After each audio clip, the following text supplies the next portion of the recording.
chuyện này á politician ta chu anh bin huna po in siam gam thei tur gan nia karen alo om lo ani pon kan ti chun zom zelang pu chairman kan candidate pu mon pu ete headquarters sacharon kalte aizon not chu changa min toyom tu te helaya kan soi tu zong song te kal khom zong zong te helai bial mi pui te ama sain zpm hingin chibai kabuk cheu ni helai kalo ding thei hi kalom tak zeta hei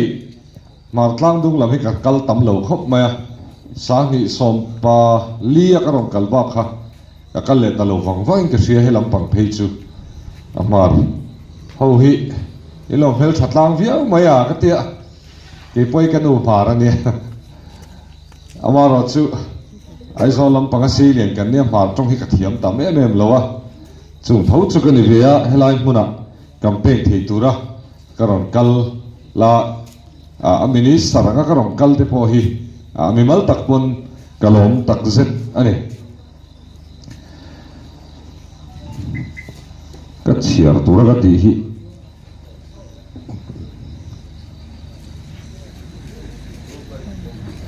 om ten hey vina vina zanina aniang chu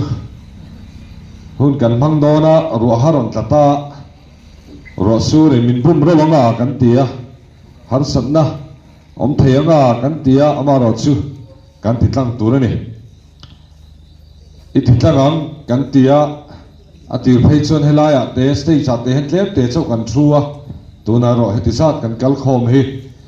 pathian rem rot te pon ninga lelama south lampanga joint platform an neya khata han mi tam tak kan kalani ti po kan sia a ke mani mi le sa nge nge te po an vap kal phea renain kan tam viau zok ning ka sia a lom thu ka soi bok ani he Sinung Hills Council hi tisina lei ani e an ti thina har sanatam takara din aloni chawa kan sarkar phasa ten thei to panlo chua congress line in bem nate nei ani chawa ka tiang khan in biak na nei ani ya kan sarkar phasa in sarkar liam ta khan ti hian in khan abot saya ma an la chawle arwanga man din chawa tunai ro chuan zpm sarkar hian pason na tak akal pui do ne ti in kan soi ani kan sarkar nei to te mala na kha soi phai po ni lawa soi hiam thei da hiam thei po ni lo thei to pan suwa man la to ni zpm sarkar hian chu kan thia chun zom kan dua Sinung Hills Council noi budget om noi za somnga kha a bei tham kan tia wangin noi za som kwa chuang kan pek bel la hian ani chu paisa mang chuan tuna hian pason na kalpui mek zel ania hei tuna voi ti in thanna kan pachon na tur ani zpm sarkar hian he bial hi angai tha lowa angai poimoni ti kan thiat kha kan chief minister nge point halai phuna hian thua soina school chungchang aron soya khami kha han chol non le ka du'a in khana ni wangin engma kan tiam theilo kan soi theilo amai ro chu middle school provincialized chungchang ate higher secondary school mi puitena thale zumtam takalo sen to na le nisain lo na atanga sumtam takalo pek to a hian po adok alhan kai chungchang a hian in ngai lo ti tharu ti kha ka soye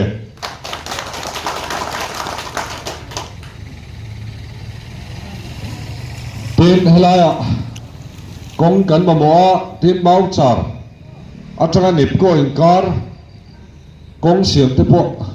he chu pala na athar ni lawa omme kan i wangin soi thei ania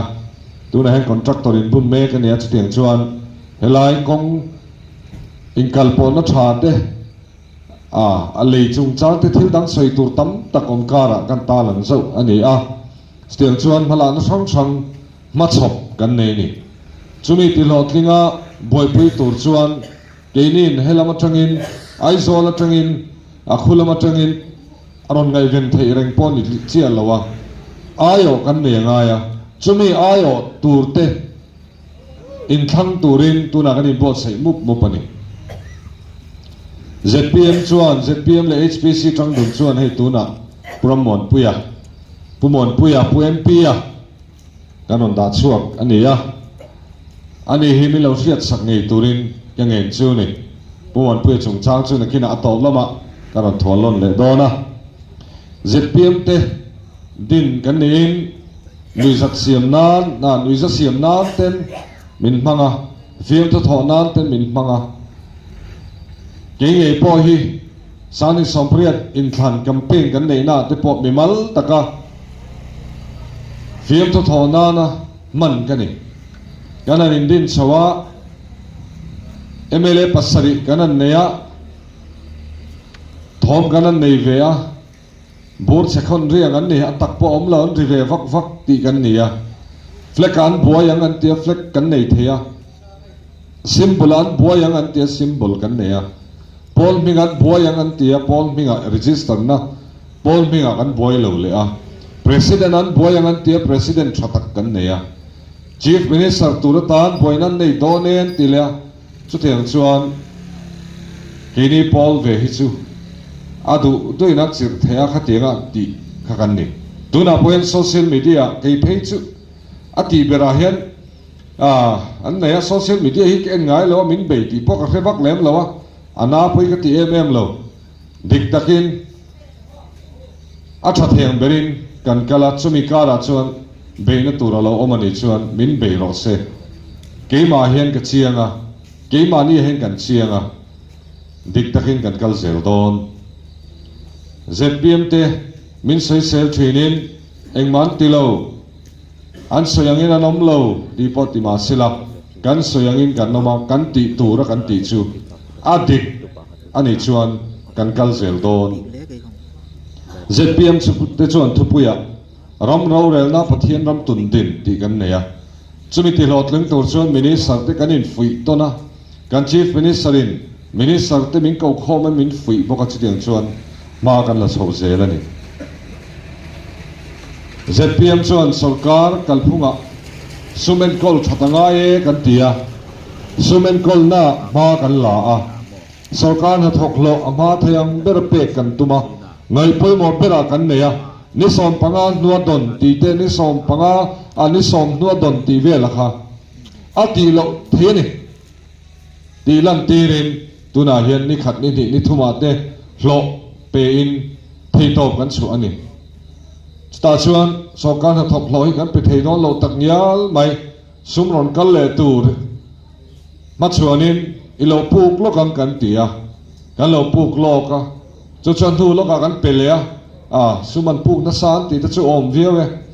an na sa chu ni chia lo amaro chu sarkar ha thok hlo hi kan ngai poi mo ni an pension hi kan ngai poi mo ni tilan tinan ahun taka ama thayang berin tihian kan pe ani mi puite in hana lian tak mai healthcare scheme kan ena kum ni te bil ba alo oma he hi adik love he chu fu love tin pek dan kan ngai tu a vai bel che samruk chuang sarkar sum noi sang ruk hadin pek ngat mai chu hospital a pek chu ngat mai chu how tak ve de wani chumi chuang chu kalan pe to bil pa kan ma tu na hi chuan kanin thleng to ning kan hria a healthcare scheme lak thei lo wanga phai kal thei ta lo te hospital an omna an bil mek ata na wanga hospital lut le hre ngoi har sa mang ang te khatuna chuan an bil an muta ka wangin lim takin natuar chungpo ni ma sela relu nuam takin damdoi na te phaya te an lu le thei pha an kal le thei pha ni soi tu tam taka omang electric bill po ni kumte kumha salama te po kan siang nip coin kan bil pa kan pek lo wangin karen ron ti thi man tume ti te lekha dar choi choi ni warning kha kan dong mol mol bil in pek than lo wangin in pek klai wang he ti za tin choi belangai tin poisa min choi bel ti thin bil ahun ta kan pek lo chuan hey phone bill te po ni thina electric bill te po ni electric bill kan choi hi mi malina kan choi hi ahun ta kan pek lo chuan choi bel om thin chu tiang che chon company a po ni thawania khatiang ha thalowe fulowe kan ti a kanan ngata vai bel che zaruk chuang hi kan petoni kumina kan budget a vai bel che zali om chungin vai bel che zaruk vel hi kan sarkar nuwa electric bill ba le tin sten chuan ma kan la kan pe thatda ke ma wangin man ni lokhan noi somthum parukhi minron discount ani in petra mai heti za thi chu kan ngai da mang chu an ti theina dan hi oma mani lokpon noi som nga chuang mi lo ngai dam le min discount le ni chu chu tuna kan din mun ani sarkar sumi kan nei ta hluat tinan mi alo ZPM hen sum kan nga TMM big chuang mi alo ni kan nei za te nang re amaro chu amman dana hian arem chang zok te ngai ren tur ngai poimo tur zok te beng sika kan ngai tua wangin kan kalpuya wangin ti hian mi puite kan him tlang chota ni kan sia mi puite na trualana sarkar kan nei hi kan van nei kan ti le ni mi puite na truala nat thi kan tum boka mi puite enge mi puite har sanna nge ni tin kan ti ho thin minister ho group ate mi puite har sanna nge tin chale kan in chho chal bapa fiam thu te kan in tho khuma sten chuan MLA ho kara po mi puite har sanna mi puite hiet eng nat na nge tu na hen tor tin a thoi dam na tur a dam doi a ti dam na tur dam doi hi kan songa kan ngai tu ho thin ani ZPM sarkar chuan kun tha thok tu te tan ma kan la dole kan tia kan soya atakin kan ti thleng bok ani kan ho tu pa ber puduan budget a hian sarkar budget a hian kun tha thok tu te tan sum adia e chi the ni at thina kan da tarenga sarkar na thok lo tu ra oma doctor chi sang mi chi sang tan contractor ho tan nan thona tur sum ma oma kun na thok tu te na an man ve thei tur sum hitle me mani chu he sarkar he nangai poimo a helai tlang dung page kun na thok mitai marwalin ni ti kan sia in tan hian sarkar budget da hian sum ma omani ada theilo ti tu te chuan atakin an huta soituran nei talo kan di ai chita aikal kan on ching fel don kan tia kan ding hetlata a thei lawang ti tu te khan tu na chon ka hau in min en toni aikal an tamlu tu ko wangin atuar tu ber school education department po kan boy ni tu na hen aikal an top rope kan ti na ni chuang lo ke manin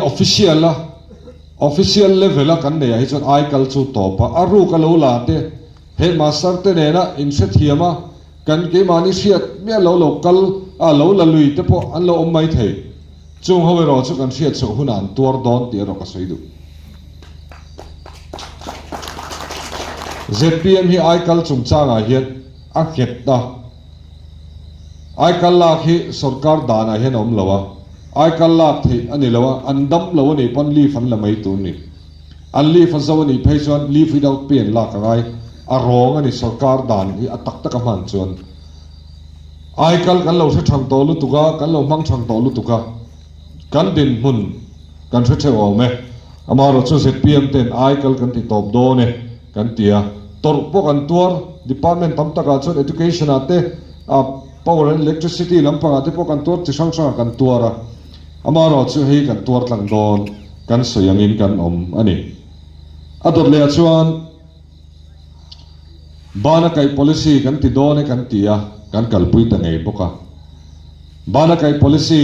asap tong takin hand holding policy mani loka tlang zat ania kut na thok tu te tan le mani ke din du te tan bot sai mitai ma te tan bot sai ni din suwa tum te chu local ro kan lo kai chu adil nai online ni la ti thea offline in form fill up in form oma chu mi chu azia nga ya tin sia ka nga in thelu ta nga stiang chon department ten an lo dong kho manga an lo endik chewanga chumi zo chon bank kan va thelu lenga bank in lo endik ve lenga hemi hian adong the dong tla ka ni an tia chu pek in niam he thila hian party indu sakna leng don lo online na deal the kan ti san te hi aril la nia online an deal lai hian tu te ma chu an aina sitting room an omanga choi lai te pon ni thei an room an om lai pon an deal thei unit ta mo party te tanwa zui thei nan thei ngai na lo reng reng mi pui sarkar ani na ZPM chu na tilanga tu pon an deal theya kan party lo lut vero kan party ro inzia lu lo chen membership fee pe lo chen idong lawang ti kha a om ta lo mi pui sarkar mu anita a om ta ni tu na hian hand holding policy noya hian noi samnga thleng loan alak theya loan pe tha te chu apung hi sarkar ina pek sak don ani chu kan soi fo thin tu te amo chuan a thei lo an ti interest free loan nakha pung om lo loan hi sumin puk ti rei a thei ania a thei kan tia a thei reng boka tuna kan kalpui me kani amaro chu loan rule thalo te chu pung om dona a pung chu bankin a loan pa ngai nen aron zui dona tin credit score an tia bank a loan la reng hian lak len tumin credit score an lo en sakanga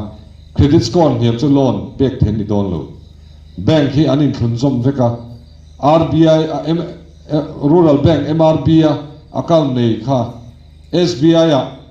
loan dile tum tala MRB loan ipek that lo chuan SBI lam khan an lo tha thei vek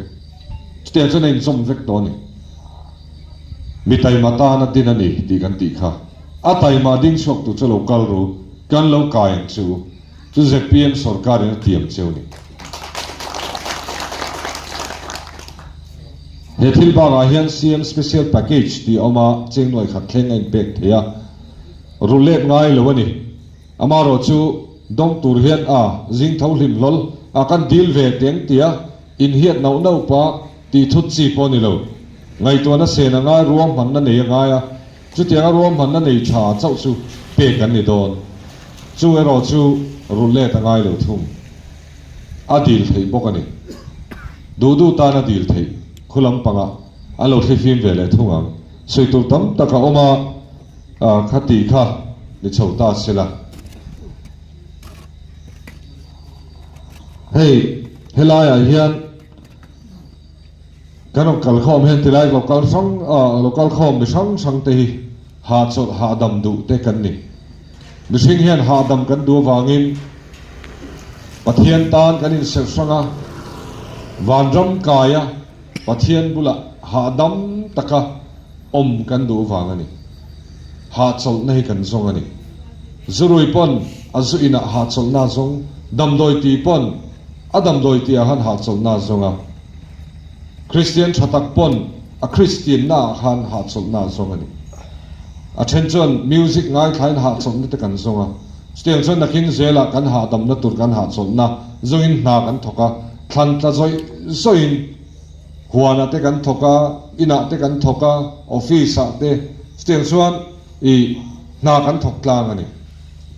kan ram a ha dam theinan hian tuna hian na kan tho angai le thunga in than kan ma chona entinge kan ha damang entinge kan ha cholang helai kan candidate pumon puya hi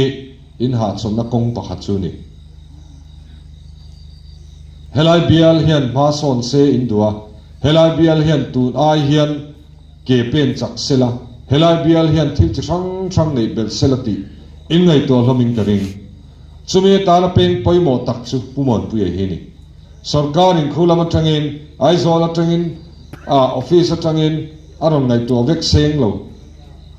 officials te pon thil tam tak kha an wat lo thelo politician te chu kan te tama kan beng na zawa kan thil sia ta tama chumi mang chon ram hi kai soi ne thi ni helai kan candidate pumon pu hi ke ma tak pona ka mel sia ta ni a I don't know to build chung mi nia sani somni pathum in khan ni kum top in khana po khan katan thei to pachuani zan khutai re kheng an te chuaka zana no report le a tiang chuan katan tha thoa ke hian lom tha su tur ka nei ning ria ba nei po ning ke chia kabula hian thi lenga mo che lai bial tan pon ron sei to a enga mo sa chu kan ti hlot ling to bokani in Iowa helaya council member ni chunga arong kalngat phechon azom le zoldon ale kharon ken te kha power nei le zoldon ani tuna kan candidate nei dang te mi fel tak mi tha tak ten ni anun sia ate an thiam na ate bel that lamba te polo ni ta se tha te na sang om the amaro chu te na poimo ber chu state sarkar ma khuan state sarkar ma intan tu nge ding turen du minister sin pa nei nge khulaya cm olsam taka bethei nge opposition member ni mai tur indu zo hey helai pl hi in van do yang renga opposition mla pl in ni ba ka council opposition bial in ni boka opposition thua ni in no mani cham sa khan opposition mla kalo ni to opposition lampanga om chu siom takani opposition bial en kol chu ha thak takani lekha kan thelu ve thina sarkar a hetian kan tia rotna ne deal na ne kan thelu ta limonga thak ang wang ani are wang mai ni file kan va chuaka a file ni lo pui a ten lo thukru ti kham in sil dan le tun nuwa chu kan chan ani kan ti ve kher do ne ka ti na ni lo amaro chu opposition ni chan thil ti a har lu tu amain ruling bial in lo ni to ruling minister ina en call in ni to a tuna opposition bial in nia adang lam na se chawin kari tuna hian ruling bial ni theina chan sin nei ruling bial ni theina chan sin nei a in ni thei dan tur chu pumon pe lo than tlen hi ni mai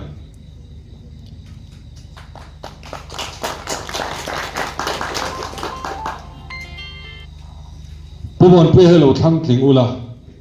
kut beng ri moin siam ang kha tuna kut beng kha khoi beng le lok teng a moi ni kut beng ri hi sap thu phing chuan it takes both hands to clap anti kut beng ri moi siam turen kut pati mamoni ka soi thina tlei rolling khoma hian min som ve zau thina thu ka soi thina chuta chuan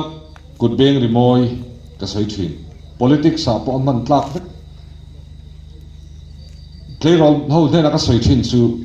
nang ni chon thei tok chho ma ula kut le lam ron tho tu pathian te in nu le pa te in thian te in chung in khotlang thei hil su tin ka soi thina tuna ve thung chuan kut beng ri moi siam tur hian kenin thei tok chho in pumon pui ka ron zuara kan tan pui thei cheu nia pumon pui kal tlang hen i tang tang angu tin kut le lam tu na ka ron tho me ka ni akut le lamero chu nang mani chan ania nekena kanin thlang don in kut beng rimoi siam tur khan kut khain tho keuangai me na tur khain lo se don nia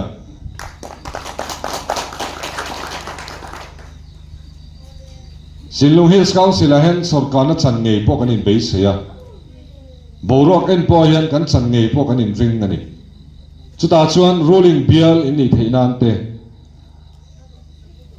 in lung rualangai ruling bill in ni don chuan kut beng rimoi result puan huna ruling bill kan ni tia kut beng rimoi in nei theina khan pumon pui hi khongai taka milo vote sak turin kyangeng vek chu ani tikhan kathu soi pakhat na chu azawa ilom lu na ha ti ra ha ti om takania phek taka kalozia krosia ilom lo na amasa kan ti thina kha anu nung zo kan da tamai ani min thia thiam po kan nge na hei ekal phung thar mi pui sarkar din zel tur le ZPM policy ki hlotling tur te Mizorama ram ro rel na pathian ram alo thlen zel theina ta na mala zel turin rinom taka turin heng mi som hi paruk te hi ZPM party along takin kalom lu te kalom ni